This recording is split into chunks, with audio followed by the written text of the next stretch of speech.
Thanks a lot, you idiot. Thanks a lot, Rachel. Thanks a lot. Hey! We're recording the podcast! Shut up! Good morning to you, wherever you are, because it is Morning somewhere! for Thanksgiving Day 2024. My name is Burnie Burns, sitting right over there. She's getting ready to gobble gobble. Say hi to Ashley, everybody. A totally innocent remark. Is Thanksgiving in America, happy Thanksgiving, everybody, is Thanksgiving the best holiday? I feel like Thanksgiving is, well, I was going to say it's like lowest pressure, but I feel like that's also when the extended family comes together. Like on Christmas Day, everyone goes to their house. Thanksgiving is the extended Thanksgiving family. is the eatest holiday, for sure. Like, we like to eat at pretty much, there's food features into all the holidays in America, but I feel like Thanksgiving is the one where That's a good point. that is the holiday. Like Christmas, you're like, oh, we're doing presents. And Easter, you're like, oh, well, you have to find the eggs. And before they become egg sandwiches for the next several weeks. Like a lot of the holidays, they have food, but they aren't about the food. Thanksgiving is all about the food. I don't know, man, because Halloween, I feel like we kind of fucked up the rotation. Halloween should come last because it's the candy. Right. Should be So the end. this is the dessert We're phase. starting off with dessert on Halloween. Yeah, but it is. This is the one day when you can just eat yourself into basically a food coma and then lay on the couch for the rest of the day. And also, if you're not familiar, you probably have seen Thanksgiving in movies if you're not from the U.S. The weirdest thing about Thanksgiving, you've heard about us talk about it, it's not on a specific day of the year. It's on the fourth Thursday in November. Which we had to double check because I was thinking it was the third Thursday, but it turns out that's a completely separate holiday that I'll talk about a little later. It's some pagan thing. It's like basically when a giant comet flies by and we see it. No updates on that, by the way. Yeah, but the other thing about it too is it is a holiday that is insanely steeped in tradition, but the traditions are very exclusive to people's individual families. Yes, we get together. Yes, we eat, but yes, we would probably bicker. probably turkey. That's where that's the Venn diagram overlap where it stops for everybody. Everybody does something different on Thanksgiving. Everybody eats something different.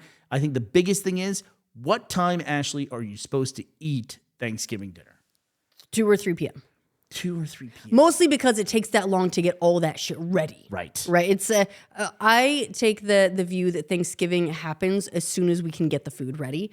But that's taking until 2 or 3 p.m. Yeah. Right. And getting the turkey ready alone is a matter of weeks of preparation. If you have a frozen turkey, you're supposed to take it out and it's something like an hour in the fridge for every pound of turkey or something ridiculous. Like it takes a very long time to thaw out some of these big turkeys. And a gut check in any relationship is, you meet the parents, but when you go over to someone else's house for Thanksgiving for the first time, Thanksgiving at a new partner's family's house, and then you see what they do, and you're like, this is completely wrong. Everything you're doing is wrong. What am I getting myself into? Right. These people are psychopaths. They do it all wrong. I'm going to report you to the police. You eat what? What do you mean you eat macaroni and cheese on Thanksgiving? But it is so exclusive to your family and whatever you grew up with, and you don't realize how different it is in every other household. Yeah, I mean, there's some of the family things too are like generational staples. For a really long time, anytime I would go to one of my family's Thanksgivings, there would be the following, and these are ones that I realize are. Let me take a moment here to prepare for whatever you're about to say. This uncanny valley of festivities. Go ahead. I feel like this was specific to like the region of Utah, but there would be my grandma would have green Jello, which is like gelatin for those outside the U.S. It's like that green like flobby Jello in a mold with specifically. This is where it gets specific. Canned mandarin orange slices in just like floating in. Did she have a name for it or anything? No, it's green Jello. Like granny It's salad the green or Jello. something? No, but there is another What's the thing. mold, by the way? What's the shape of it? Is it a wreath? like a bundt cake kind of. Okay, like that wreath shape. Have you ever seen like the fish when people make the fish. The fish. It was kind of a classic 50s mold. There was I feel like the 50s went through like a molds era where they like We molded the foods. weirdest everything, and a lot of like Jello based stuff. Like everyone went, gelatin is the most amazing technology we could ever have invented. We're shaping all of the food. It goes with everything. It goes with fruit. It goes with raisins. It goes with olives. Like, It goes with, I don't know, Gross. shellfish. It's like, Gross. oh my God. But no, the other really specific regional thing that's going to freak people out is a marshmallow salad. yeah. Okay. Have you Yeah. heard of this? Where it's like various marshmallows and then like fruity bits and stuff included, like grapes. Once again, probably canned mandarin orange slices. Yeah. Banana slices and all this stuff in like in like a marshmallow. It's like a marshmallow salad. I think they called it a fruit salad. It's not. It's a marshmallow salad with fruit. What's wrong? Did you eat turkey or did you have like ostrich or something? No, we absolutely had turkey. So far outside the box. I think in a lot of places they would call what you're talking about. They would call that ambrosia or ambrosia salad. Have you ever heard it called that? I haven't, but that is a much nicer and fancier name for that monstrosity of a dish. There was a family on our street that would make that, and they called it ambrosia, and we turned them in for being communists. They also, one thing that I loved growing up with, and you're going to hate every part of what I'm about to say, Burnie, is do you remember in the U.S. there's something called Easy Cheese? This is cheese in a can. Oh my God. A cheese substance, I should say. They in call a it can. cheese. It's salt in a can It's- with like that's flavored orange. So it's like orange cheesy flavored stuff. It's and you would like you should look at push the this- ingredients for it. It's like 12 days of your recommended daily amount of sodium. Yeah, you should not be eating this, No, you but we shouldn't. did, and in great quantities. But it comes in a can, and there's like this little button on it, and you press the button, and it releases pressure, and out comes some of this canned cheese.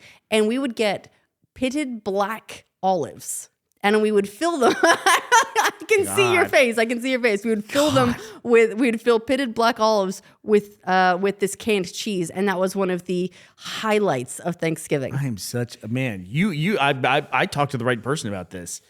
You know what I was worried about with you is that at least at Christmas, you have a thing where you say we have to have ham at Christmas. Well, we have turkey at Thanksgiving. So here in the UK, turkey is traditional to have at Christmas because they don't have a Thanksgiving where they have the turkey instead. So you get the Christmas turkey. So here, all the turkeys show up in the stores ready for Christmas. And I don't want to have 2 turkey holidays in a row. These things are gigantic. It's too by the way. much. If you're outside the U.S. and you've never seen this before, like probably 3 weeks before Thanksgiving, there's a whole part of the refrigerated aisle of the grocery store that is taken over by like turkey bins.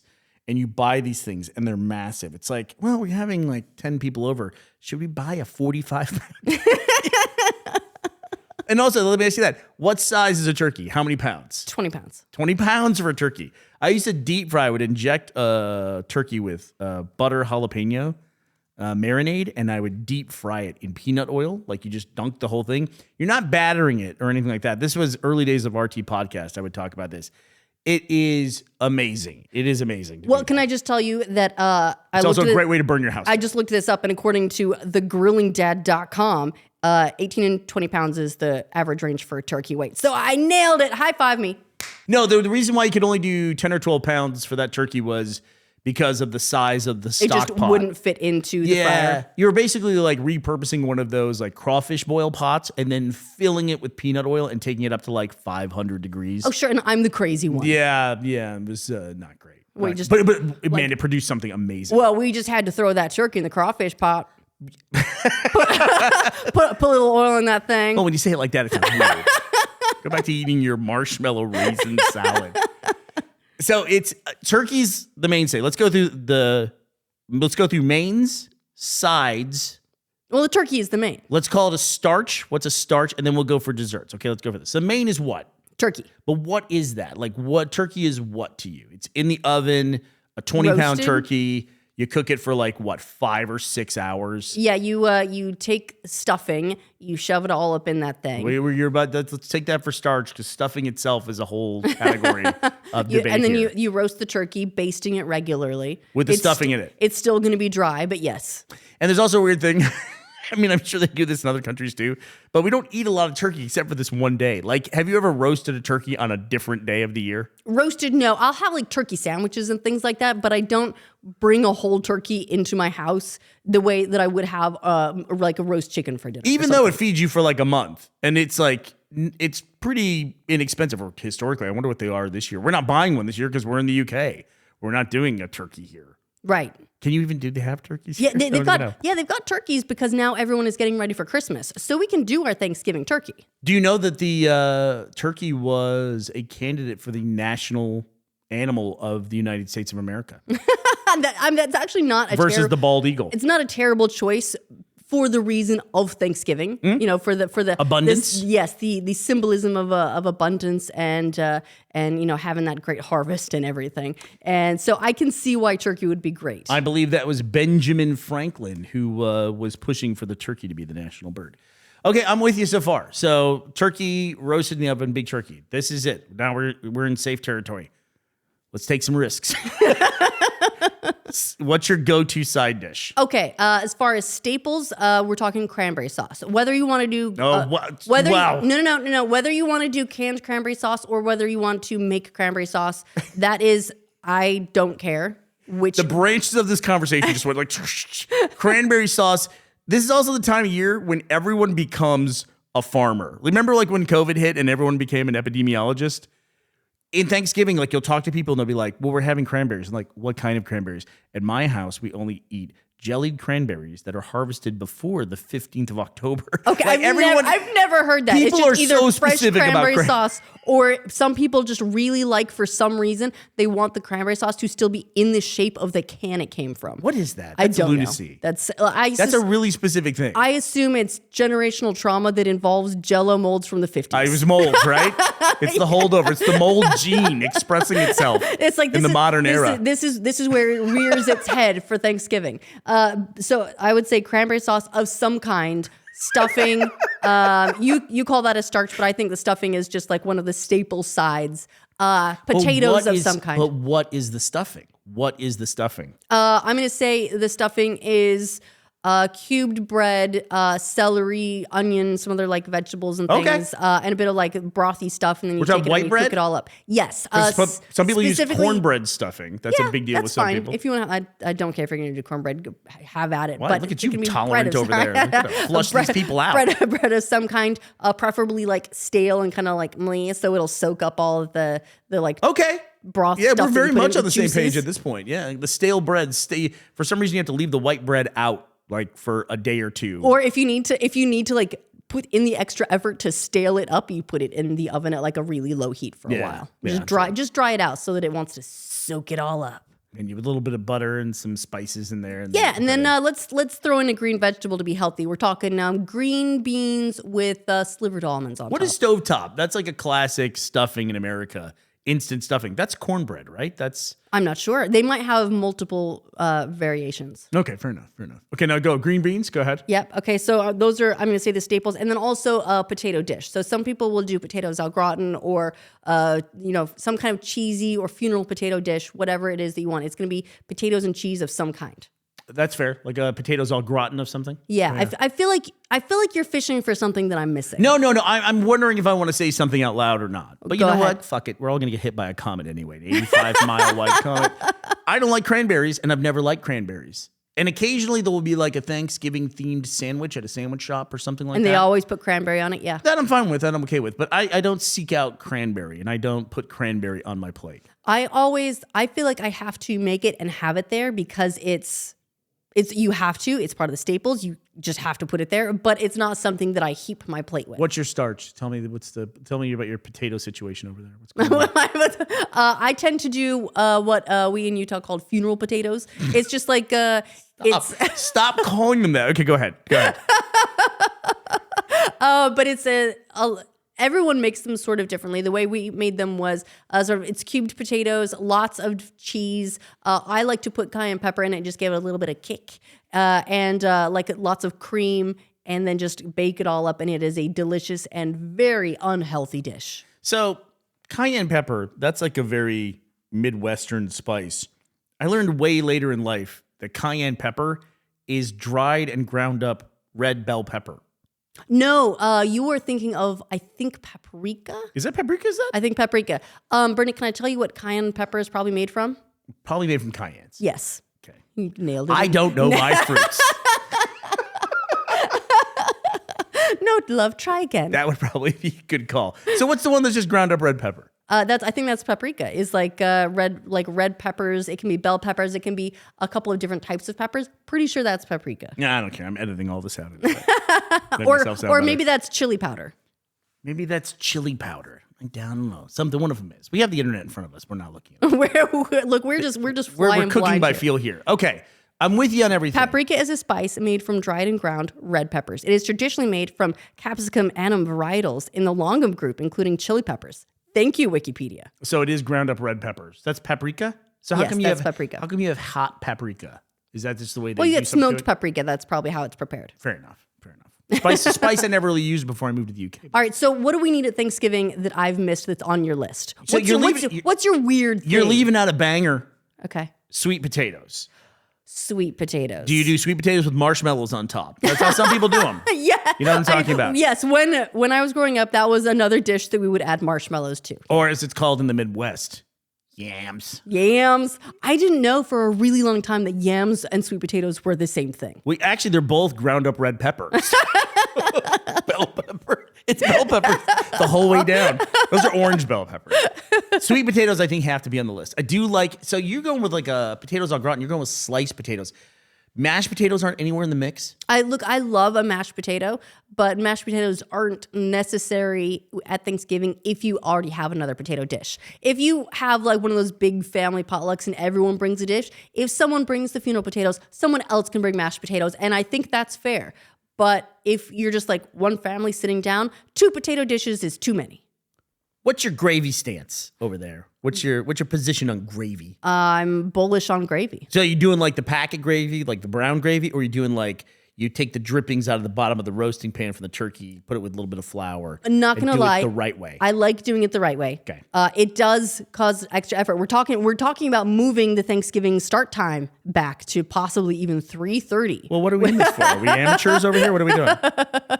But yes, I do like doing like a nice proper gravy. Anything special The besides kind that'll separate if you don't stir it. the disgusting marshmallow salad and the Jello molds? Anything like any snacks you guys have? Like Excuse me, I think mud bites or- I think I've already let myself fall out here. What's your weird stuff? we haven't done dessert yet. So I don't think I have weird ones. We're turkey, cranberry, green beans, potatoes, probably mashed potatoes. Where's your green Jello? What's your green Jello? I feel like, are you suppressing this in your memory? The closest thing we would have, I think we're pretty basic bitches when it came to Thanksgiving. Like we didn't have anything super weird. My dad in the fall would always make this thing called peanut butter fudge. We were a big peanut butter family. This has nothing to do with Thanksgiving, but we'd sometimes have peanut butter fudge around Thanksgiving. And it was like really thin. Like you would make it like in a baking sheet. It wasn't thick. Like you think of like fudge is thick. Well, like peanut brittle almost? Little bit, but fudgy. Little fudge. Okay. So we were a big peanut butter family. Like one of my favorite desserts of all time is vanilla ice cream with a scoop of peanut butter in it. Okay. In fact, I like the flavor of vanilla in peanut butter more than I like chocolate in peanut butter. You just can't really get that anywhere. White chocolate, by the way, is not vanilla flavored. Gotta White make your own. chocolate is whatever that flavor is. What is that? It's its own specific, it's white chocolate flavored. Anyway, so dessert. Since I'm talking about peanut butter fudge. Yeah. What are you doing for dessert? Well, this is Thanksgiving. The tradition is pumpkin pie. It's pie. Yes. Well, Some people are gonna go more for a pecan, depending on their region. But where I'm from, sir, it's a pumpkin pie. There are even places in the South where they do like a sugar pie. Like it's What? That's basically what pecan pie is. Sweet potato pie, So maybe? sweet potato pie is Or a yam pie. yam pie. I'm a pumpkin pie guy all the way. This might be specific to me. It's got to be pumpkin pie with Cool Whip. Yes. By the way, if you are listening to this after you had Thanksgiving dinner, sorry. This is the least important or appetizing podcast in the world to you. It's got to be Cool Whip, which is basically like frozen vegetable oil, right? Is that what that is? Yeah, it's all vegetable. I mean, It's like Crisco that somebody whipped. I think I've come around on doing proper whipped cream, and I think if I were to have a pumpkin pie today, I would choose proper whipped cream.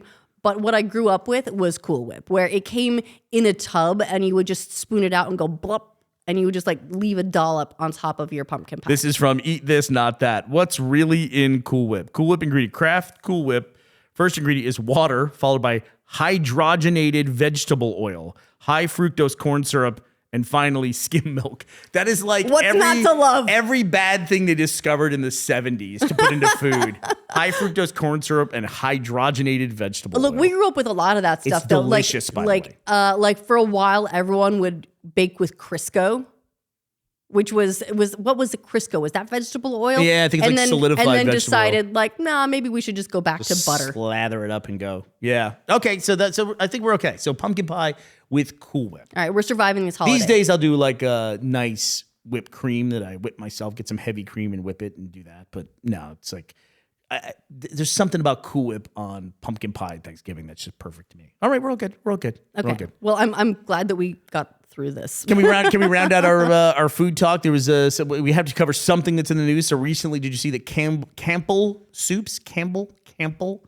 They are now dropping the name Soup from their corporate name. They're not the Campbell Soup Company. They're just Campbell's now. Is this they're branching out, or is this they're trying to become a conglomerate and buy up all of the, I don't know, like cereals or something? And they're like, no, we don't want to just call ourselves soups. Then let's not box ourselves in. I think their official corporate position is that they really want to get into molds. They like want to bring back molding food. How do you guys feel about molds and Jell-O? We felt like we really couldn't mold soups. It's tough to do. Just you have to bring some experts from the 50s if you want to mold a soup properly. Also, there's just some things in some cultures. Another very American thing, you get the condensed can of soup. Or if you're like my roommate in college, didn't know it's condensed and you just ate it like raw and like double strength soup. But you get Campbell's, you put it in a can, you then fill the can with water and then put that in there, or milk, depending on what you're making, and you make it. And what is the best Campbell's soup, Ashley, if I may ask? The best Campbell's soup? From the artist formerly known as the Campbell Soup Company. I mean, it was hard to go wrong with the hearty chicken noodle, like the home style chicken noodle. You are correct. It is cream of potato is the best Campbell's soup. Really? Oh my God, so good. I don't know. I feel like since we've moved here, first of all, here in the UK, soup is very different than soup in the US. So It is very different. The experience with soup in the US is they're often sort of like it's broth with like chunks of stuff, right? So you'll have chunks of carrot, of potato, of like different Mushroom, things in it. perhaps. Mushroom. But the soups are Evidence of the thing. They have texture, right? Where here in the UK, the vast majority of soups that I've encountered, they tend to be blended. So you'll take it's like here's our carrot and ginger soup, but it's like it's all smooth. They take the whole thing and they make it and then they put it in a blender and everything is cream of whatever it is. Like basically. what we would call a soup, they would call a casserole or a stew. Or sometimes a broth. No, what they have is more like broth to me. Like it's just blended. It's all liquid. No, but what I mean, what here they call a broth is they'll have. So, for example, there's a dish called a Scotch broth, and that's basically. I think they traditionally use like lamb stock, but you can do chicken, whatever. And then it's got like lentils and things like that. But that's one of the few that I found where it's not then necessarily blended up. If you have a potato and leek soup here in Scotland, you will see neither a potato nor a leek anywhere in there because it is just blended into a liquid. That It's said, thicker. Delicious. That being said, But it's just it's a very different experience. best soup in the world is here in Scotland, Cullen Skink, Oh, which is so tremendous. good. And that is much more of a chowder, and that does have chunks. That is incredible. I feel like when I say chunks, it makes it sound unappetizing, but no, it's delicious. It doesn't. It's amazing. It's like you want chunks in your soup. to describe it for Americans, it's like clam chowder, except it's fish chowder. Well, it's like a specific thing with Americans. Like, this is soup. It's like, well, what do you call a stew? It's like, well, it's that, but bigger bits. Like, right? I mean, that's what a stew is. Like, and Americans know where that line is. It's like, well, clearly that's a soup and that's a stew because the stew has bigger chunks and everyone has a line in the sand where it becomes a stew. You just start putting chunks of something in front of someone and go, is it a stew yet? Is it like, you got to find the line. Where is the stew? What's the stew line? And if you're interested in this, the NFL has some classic matchups. The New York Giants will be playing the Dallas Cowboys at home. The Dallas Cowboys home. Bears at Detroit Lions and the Miami Dolphins at the Green Bay Packers. Some classic Thanksgiving Day matchups. Anyway, if you're interested in the NFL, they'll be having some great games today. I got tunnel vision through to Sunday when the Texas Longhorns played the Texas A&M Aggies. A long-standing rivalry that has been dormant for a couple of years because the A&M Aggies moved off to the SEC. And then Texas said, we'll come too. So hopefully it goes well. Fingers crossed over there.